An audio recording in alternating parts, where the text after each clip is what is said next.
আসসালামু আলাইকুম। আশা করি সকলেই ভালো আছেন। সুপ্রিয় চাকরি প্রত্যাশী ভাই বোনেরা, national institute of burn and plastic সার্জারিতে আবেদনের মাত্র একদিন আছে। তো যারা এখনো আবেদন করেন নাই, অবশ্যই আপনারা এই সার্কুলারে আবেদন করতে পারেন। মোটামুটি অনেক বড় একটা নিয়োগ সার্কুলার।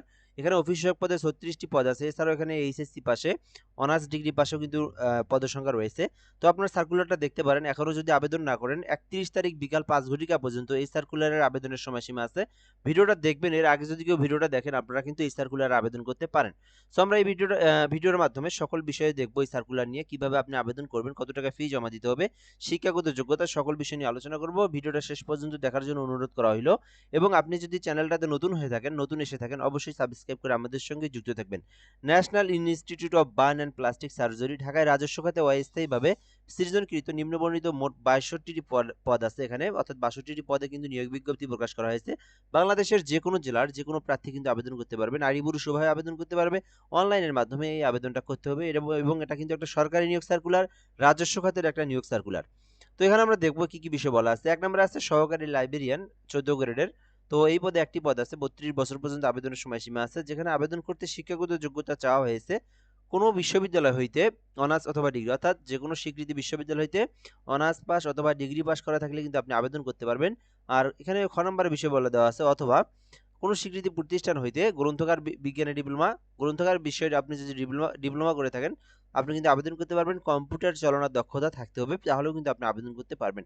তো এই বিষয়গুলো যাদের মধ্যে আছে তাহলে কিন্তু তারা কিন্তু এই সার্কুলারের সহকারী লাইব্রেরিয়ান পদে আবেদন করতে পারবেন। ২ নম্বরে আছে অফিস সহকারী কাম কম্পিউটার মুদ্রা খড়িক। সো এটাতে কিন্তু ১৭টি পদ আছে এই পদে। তো আপনি চাইলে এটাতেও আবেদন করতে পারেন। এক্ষেত্রে আবেদনের জন্য কোনো স্বীকৃতি বোর্ড হতে অনন্য দ্বিতীয় বিভাগ বা সমমানের জিপিএতে উচ্চ মাধ্যমিক থাকতে হবে, অর্থাৎ এইচএসসি পাস করা থাকলে কিন্তু আপনারা অফিস সহকারী কাম কম্পিউটার মুদ্রা খড়িকে আবেদন করতে পারবেন। এটা হচ্ছে ১৬ গ্রেড, পদসংখ্যা রয়েছে ১৭টি। ৩ নম্বরে দেখব ডাটা এন্ট্রি অপারেটর, ৩টি পদ আছে। এটাও কিন্তু ১৬ গ্রেড, ৩২ বছর পর্যন্ত আবেদনের সময়সীমা রয়েছে।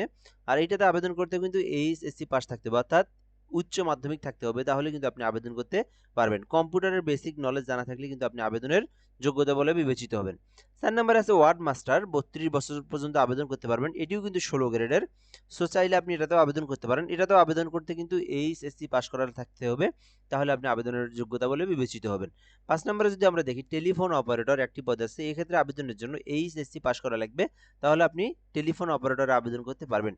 ৬ নম্বর যেটা আছে এই সার্কুলারের মধ্যে, এইটা হচ্ছে সবথেকে বড় পদ, অফিস সহায়ক, ৩২ বছর পর্যন্ত আবেদনের সময় আছে।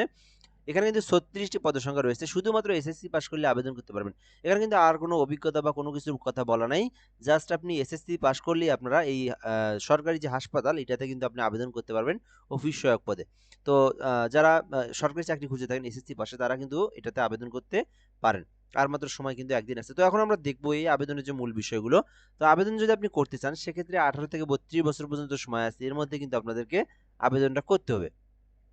এবং আবেদনটা আপনি কিভাবে করবেন, এখান থেকে যে ওয়েবসাইট বলা আছে nibps.teletalk.com.bd, এই ওয়েবসাইটের মাধ্যমে প্রবেশ করে আপনাকে কিন্তু আবেদনটা করতে হবে।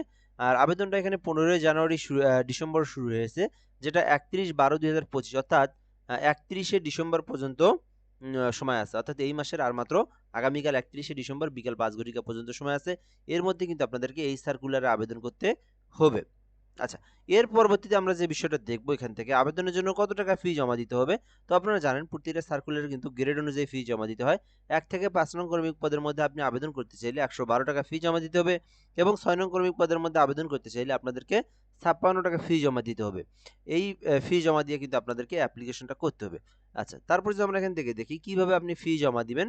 তো এখানে ফি জমা দেওয়ার জন্য আপনাদের টেলিটক সিমে আপনাদের টাকা রিচার্জ করতে হবে। যে পদে আবেদন করবেন সেই সমতুল্য টাকা রিচার্জ করবেন। রিচার্জ করার পরে আপনারা এনআই মেসেজ বক্সে আসবেন। আসার পরে NIBPS লিখবেন, লেখার পরে স্পেস দিবেন, দেওয়ার পরে ইউজার আইডি লিখবেন, লেখার পরে 16222 নাম্বার, যেটা টেলিটক সিমের নাম্বার, সেই নাম্বার আপনারা সেন্ড করে দিবেন। পরবর্তীতে একটা পিন নাম্বার দেওয়া হবে আপনাকে, NIBPS তারপরে space ES space PIN number দিয়ে 16222 নাম্বার, যেটা সেই নাম্বার আপনাদেরকে সেন্ড করতে হবে, তাহলে কিন্তু আপনার পেমেন্টটাও হয়ে যাবে।